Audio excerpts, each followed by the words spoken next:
Turma, nada mais justo, né, do que a gente fechar a nossa temporada com o representante da direção do América Futebol Clube, porque o América, ele começou a história dele, né, seu Lélio Gustavo, de Mário Oliveira, começou aqui no Mercado Central. Exatamente, foi o primeiro estádio do América. Alameda, Justo. né? A Alameda era onde é outro lugar, lá na área hospitalar. É a Alameda na área hospitalar. E esse aqui chamava como? Boa noite a todos, né? Vamos apresentar o nosso convidado, Vamos organizar, né, gente? vamos organizar. Vamos organizar a bagunça aqui. Boa noite, Pra quem não Mara, entendeu, Rafael, e de volta. nós estamos com o Euler Araújo, ele que é membro do Conselho do América, tá participando conosco aqui no Tempo Esportes. Obrigado pela sua presença aqui para bater esse papo, pra gente falar um pouquinho mais sobre o Coelhão, não só nesta temporada 2023, mas também as projeções aí pro futuro, o que se imagina, o que se pensa para o América daqui para posteriori, né? E você lembrou bem, eu tava simplesmente me esquecendo desse fato, que o América começou aqui.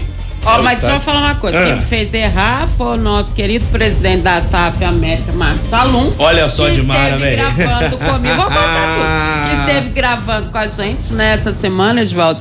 Ele vai estar no Dimar Entrevista na próxima sexta-feira, e ele falou assim, não, porque meu pai me levava lá onde é o Mercado Central, era o estádio na Alameda, e eu falei, uai, então é Alameda que chama, então não é Alameda, né? Não, aqui é o estádio da Avenida Marcos Augusto de Salum. Lima. Eu nasci só um pouquinho, logo depois da inauguração.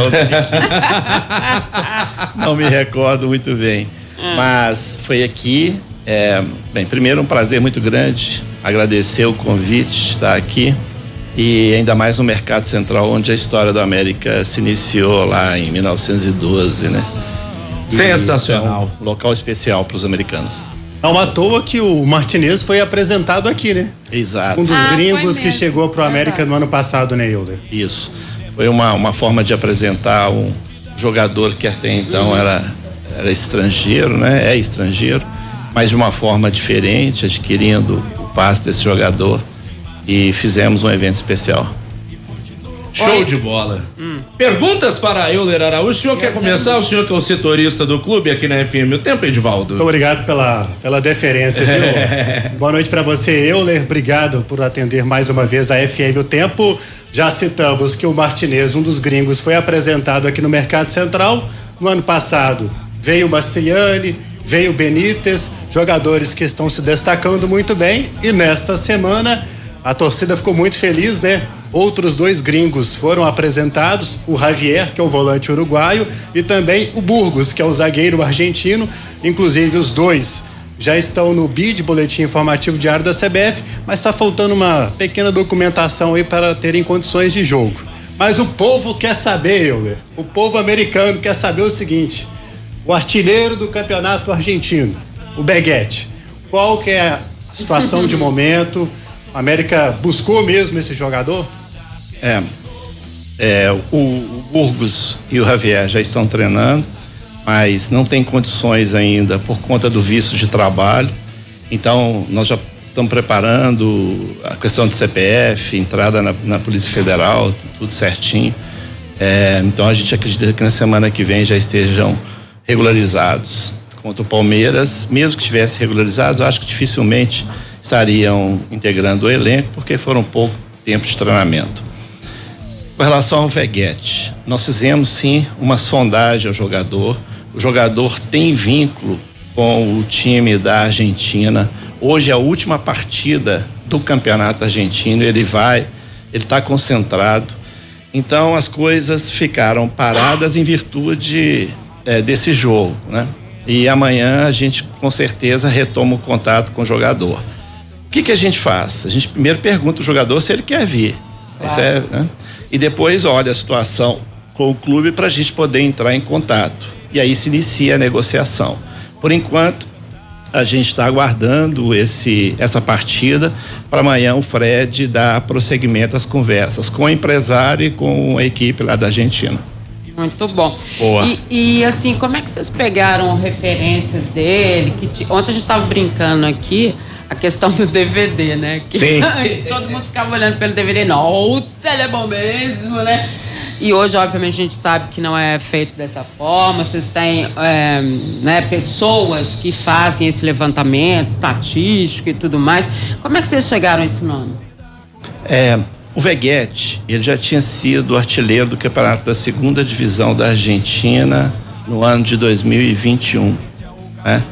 E ele foi nos apresentado, a gente estava observando esse jogador, mas não teve a oportunidade de trazê-lo.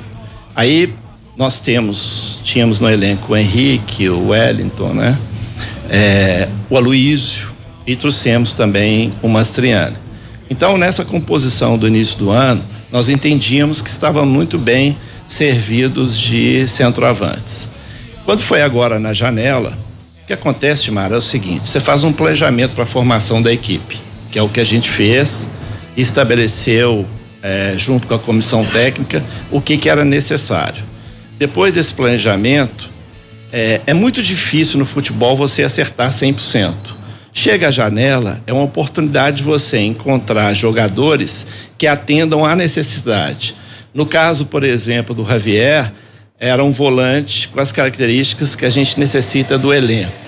A questão da zaga, o Ricardo machucou, nós emprestamos o Gustavo, é um jogador que joga pelo lado direito, um jogador alto, que estava sendo monitorado também.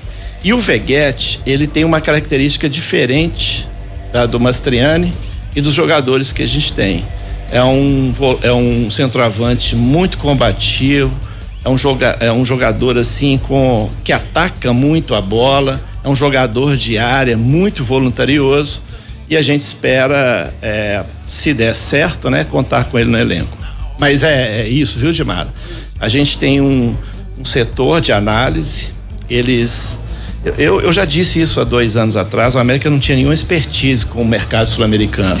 Tanto é que nós temos jogadores que já estavam adaptados ao futebol brasileiro, que foi o caso do Cáceres, do Conte, do Ramírez e do próprio Benítez. Depois nós contratamos o Martinez e o Mastriani, e agora estamos trazendo também 2 outros jogadores que nunca atuaram no futebol brasileiro. Então agora a gente já consegue fazer essa análise mais ampla do mercado sul-americano. E passa a régua depois dele? Sim. Aí não teremos mais reforços nesta janela de transferências. Lélio Gustavo tá com a gente também. Lelão, pode ficar à vontade para perguntar ao Euler Araújo. Bom, um abraço ao Euler, né? E parabenizar pelo trabalho sendo feito aí pelo América já há um bom tempo. Até demorou a voltar para a 1ª divisão por causa daquele jogo que foi muito estranho contra o time de Sorocaba, né? Era o jogo para subir, mas ficou pro ano seguinte. E o América tá aí firme e forte na divisão de elite, o que já não acontecia há um bom tempo, vai se repetindo. Diante disso, Euler, eu tenho dito, particularmente para mim, o América devia ter o foco total no Brasileirão. E vocês, internamente, como pensam sobre essa prioridade para o Campeonato Brasileiro? Um abraço, prazer tê-lo conosco. Boa noite, Lélio, prazer é todo nosso. Bom estar com você, tá? A nossa prioridade é o Campeonato Brasileiro, isso foi desde o início da temporada. Agora, Lélio, você entra numa Copa do Brasil, você tem as metas, os desafios. Foi colocado como meta que a gente deveria estar nas 8ª de final. Foi cumprido. Campeonato Sul-Americano, nós começamos junto com o Campeonato Mineiro, que era a nossa meta ser campeão. Chegamos à final. E no Campeonato Sul-Americano nós tínhamos uma ideia de participar e fazer uma bela campanha e ter como meta classificar para as 8ª de final. Isso também aconteceu. Agora, Lélia, a gente tem que ser muito franco e dizer o seguinte: como é que você chega pro jogador e fala, ou chega pra torcida e fala, não, nós não queremos. Queremos sim, nós queremos ganhar tudo. Agora chegou no momento, e eu cito o jogo contra o Cruzeiro, em que nós tivemos que tomar uma decisão firme de jogar com um time alternativo na Sul-Americana. E se você olhar da Sul-Americana, depois da partida do Cruzeiro para cá, os jogos foram feitos com equipe alternativa. Mas você está absolutamente correto, Lélio, o foco é o Campeonato Brasileiro, é a permanência no Campeonato Brasileiro, os jogadores sabem disso, a comissão sabe disso, e a gente trabalha com os jogadores nesse sentido. Diga lá. E até porque, né, Euler, a gente pega a receita hoje do América, ela basicamente é da primeira divisão. As premiações estão vindo e engrossam o caldo ali, mas eu acho que é vital pro América sobreviver na primeira divisão, porque a realidade é essa, o América não tem bilheteria, né? Então ele tem uma defasagem muito grande em relação aos demais, né? Eu queria até emendar a pergunta, aproveitando o gancho que o Lélio deu, vocês têm algumas outras estratégias para reforçar o caixa, além de tentar atrair, obviamente, o público, porque os reforços atraem, a galera fica empolgada, artilheiro do campeonato argentino, a galera vai, o pessoal comparece e tal. Claro. Quais são as estratégias do América também para reforçar o caixa, Euler? 65% hoje da receita do América vem com televisão. E a outra parte, que chega aí a 80%, vem das premiações da Copa do Brasil e da Sul-Americana. E nós temos a questão do marketing, que são as propagandas, e isso completa todo o orçamento do América.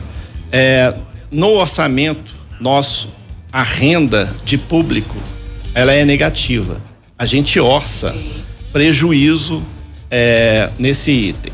E é feito um trabalho de marketing para levar o público ao estádio. O que nós precisamos é que o torcedor americano vá ao estádio. No primeiro momento, nós não estamos preocupados com a renda que vem desses jogos do América. Nós estamos preocupados em levar cada vez mais o torcedor americano ao estádio. E se você hoje perceber, a faixa etária do América, né, com pessoas abaixo de 30, 25 anos, ela vem aumentando. Nós temos que fidelizar essas pessoas. O aumento vai vir daí, né? Vai vir daqui. Eu sempre falo que nós não vamos conseguir um público médio maior do que 10 mil nos próximos 10 anos. Agora, para isso acontecer, a gente tem que permanecer na Série A, nós temos que conquistar títulos do futebol mineiro, estar em torneios internacionais e fazer belas equipes. Não existe um outro segredo com relação a isso. Agora, a gente consegue lucro quando a gente abre o estádio para o público do Flamengo, do Palmeiras, do Corinthians, e assim vai, aí você consegue um lucro ali de 150, 200, até 250 mil reais por partido. Show de bola. Estamos conversando com o Euler Araújo, ele que é membro do Conselho do América, está participando conosco aqui de O Tempo Esportes, direto do Mercado Central. Diga, Ed. Oi, Euler, e dentro desse papo então de torcida, de Arena Independência, acho que é fundamental para o América também completar alguns jogos da temporada no estádio com o Cruzeiro e Atlético. Como que vocês veem essa parceria com os dois clubes? E para falar também da importância e da melhoria que o América fez com o Independência, que foi devolvido ao América, né, após problemas contratuais lá da antiga administradora com o governo de Minas, e uma das coisas que está evidente que foi melhorar foi o gramado, né? Nós recebemos o Independência custa pra gente próximo de 250 mil reais por mês. E o contrato com o Cruzeiro e com o Atlético também nos possibilita, ao final do ano, equilibrar as contas. O Salum fala, e isso é uma verdade, o Independência está de portas abertas para o futebol mineiro, não é só para o Atlético Cruzeiro.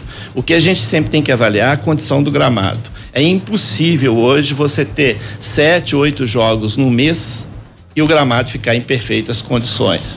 Maracanã prova isso, tem outros estádios lá no Ceará, né, com jogos Ceará e Fortaleza, provam que o volume muito grande de jogos acaba prejudicando. O que nós fizemos?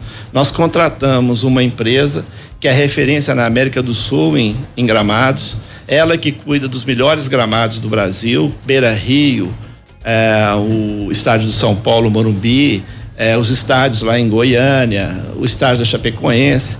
Então, nós pegamos como referência e trouxemos não só para ela cuidar do gramado, mas também para cuidar dos 2 campos de treinamento do CT. Para vocês terem uma ideia, na primeira visita ela identificou problemas de irrigação e esse problema de irrigação fazia com que o gramado ficasse ruim. Nós investimos no processo de irrigação, tanto no CT como na Independência. Foi um dos motivos da qualidade do gramado ser tão bom. No inverno a gente sofre por conta do frio e por conta do sol, que da parte direita ali, para quem está de costas para o vestiário do lado direito ali, bate pouco sol. Então tem que ter um tratamento especial ali. Mas tem todo cuidado para manter o gramado em plenas condições.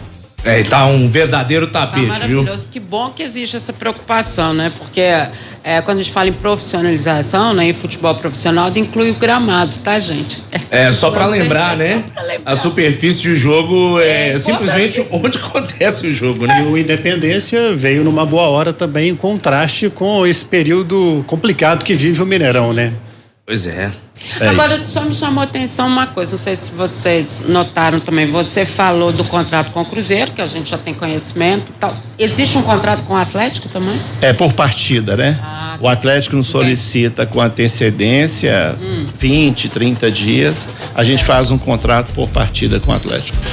Então é bom que as pessoas entendam melhor, porque a gente acha que o contrato do Atlético é só com o Mineirão, aquele maior e tal, quer dizer, existe a possibilidade de fazer sempre com Independência nessa forma. Agora, conversando com o Marcos Salum essa semana, ele falou muito da sua importância nessa história do América e de tudo. Porque, na verdade, o América hoje, por vocês também, não é só a equipe de futebol, não é só o futebol profissional do América, mas ele é exemplo como direção, como organização.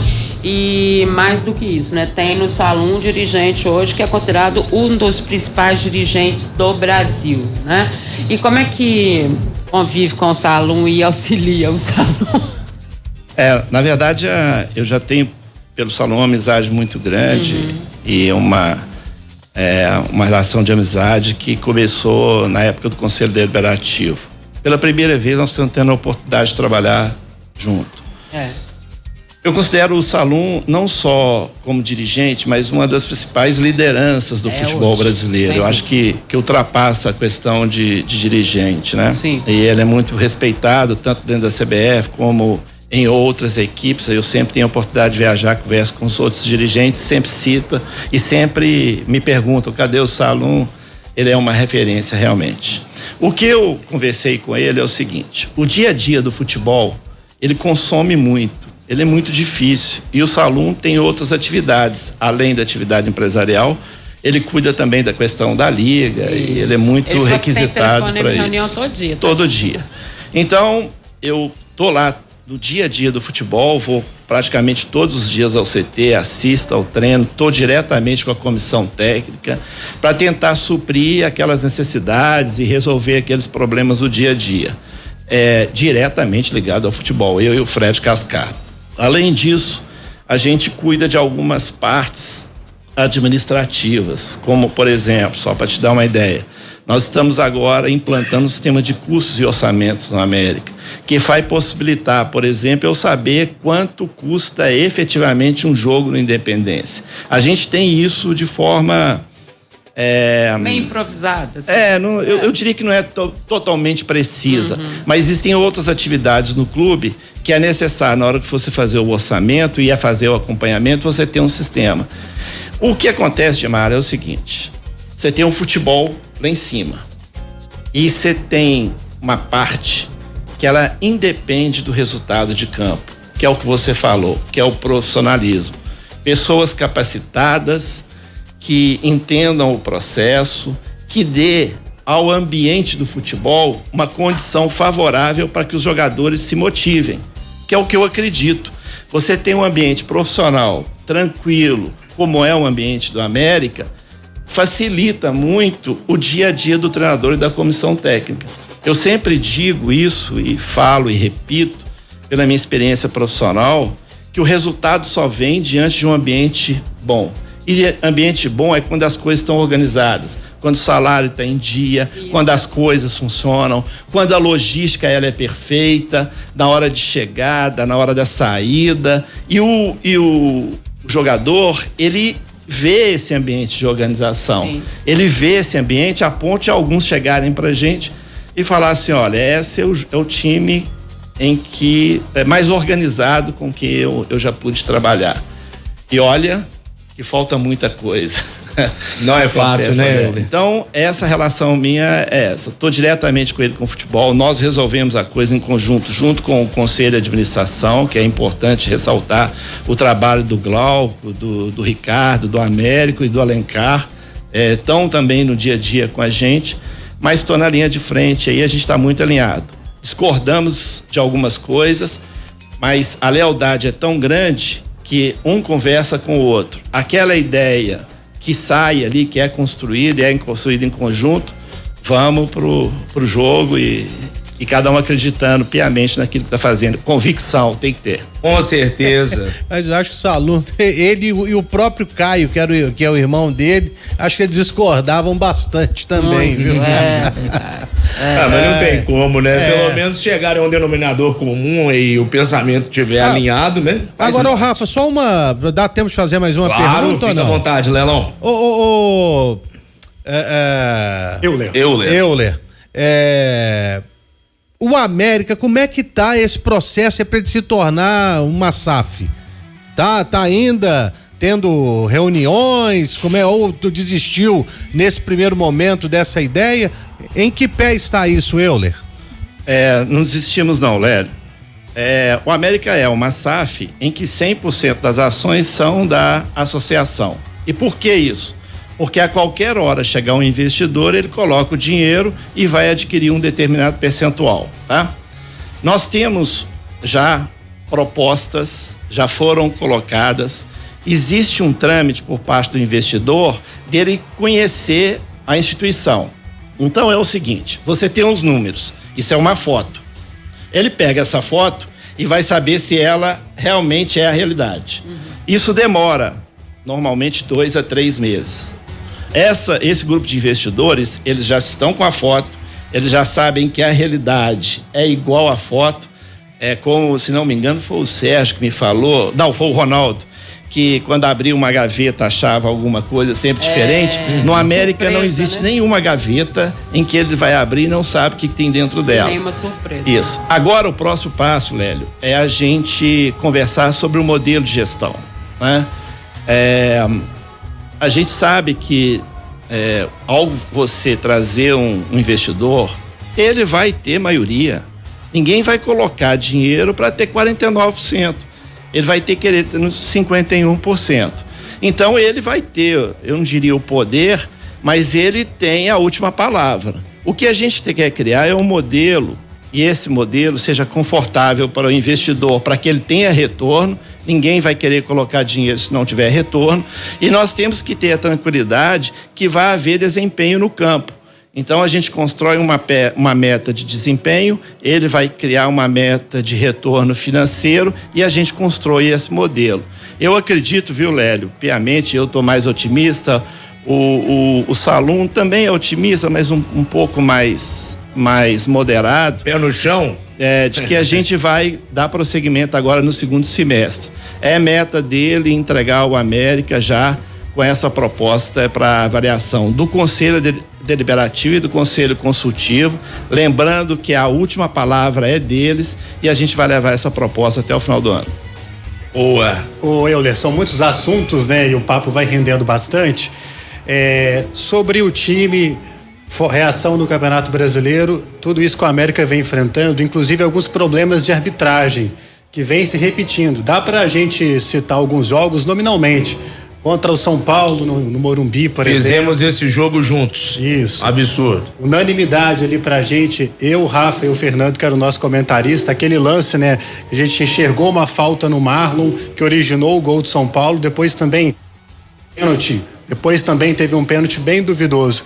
Aí eu vou casar esse assunto, como que o América tá enxergando hoje essa arbitragem, vai buscar uma forma de protestar na CBF, e se você acha que a Liga, a tão falada Liga, pode contribuir também para esse assunto? Vou para a segunda. Indiscutivelmente a Liga vai resolver esse problema. Vai iniciar um processo e vai resolver esse problema. Eu não tenho dúvida disso. Porque vai estar vinculado à Liga. Bem, a gente faz os protestos como ele deve ser feito. Encaminha, recebe a resposta, Além disso, o Salum já foi 2 vezes à CBF. E o Alencar também conversa com o presidente da CBF. Fora isso, eu não vejo o que a gente pode fazer mais. O que acontece? Eu pessoalmente fui na primeira reunião do CNM e fiquei muito impressionado com o propósito que ele tinha. Mas eu disse a ele que existe um limite da gestão do medo, que se ele começasse a punir muitos árbitros, eles iriam recuar e começar a responsabilidade para o VAR. Se vocês notarem, o ano passado, o VAR era chamado o tempo inteiro. Virou muleta. O que aconteceu esse ano? Virou. Nós não estamos chamando, nós não estamos vendo o VAR chamar mais. Tanto, né? Como era antes. Sim. Tem alguma coisa errada. E quando o VAR não entra, a camisa pesa. E foi o que aconteceu. A camisa está pesando na decisão da arbitragem. E cabe ao CNM e ao presidente da CBF agir e atuar de forma incisiva nessas questões. Agora nós estamos com o problema da linha. Pessoal, antes a diferença era 1 metro, passou para 50 centímetros, agora passou a ser milímetro. Sabe quando é que isso vai parar? Nunca. Você sabe por quê? Porque tem um ser humano ali que determina onde é a linha. Sabe o que acontece? A tecnologia vai toda por água abaixo, a não ser que a distância seja maior do que 50 centímetros, é perceptível. Mas quando começa a entrar milímetro, entra o quê? A ação do homem. Porque é o homem que opera, né?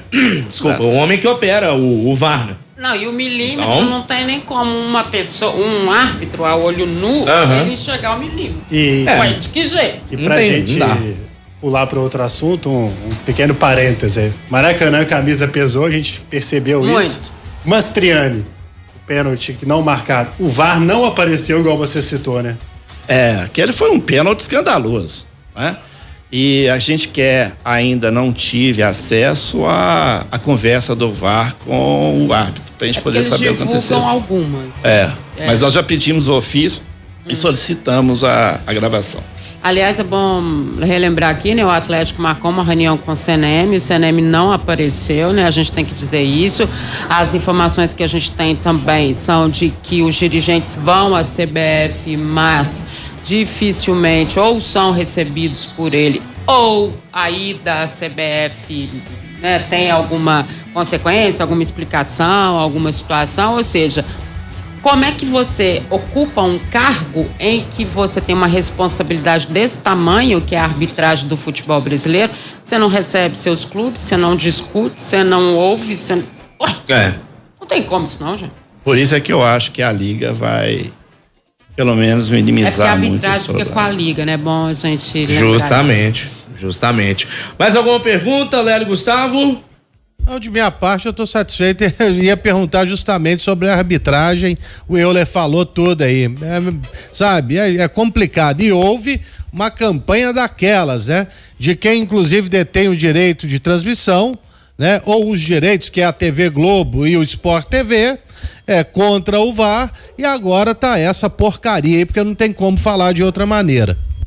Tá ruim pra todo mundo. Ed, mais alguma pergunta, Ed? Só pra arrematar rapidinho, Euler, torcedor tá sempre perguntando sobre a situação do Dadá Belmonte. Como que tá o estudo, como que vocês estão pensando em definir o futuro dele no América? O Dadá, ele foi indiciado, mas ele vai ser julgado ainda, então a gente não pode dizer. Ele foi chamado para depor, não é isso? Ele tá respondendo, nós já lemos o processo, vamos conversar com o empresário dele. Eu diria que não existe ambiente, né, por enquanto, para ele retornar.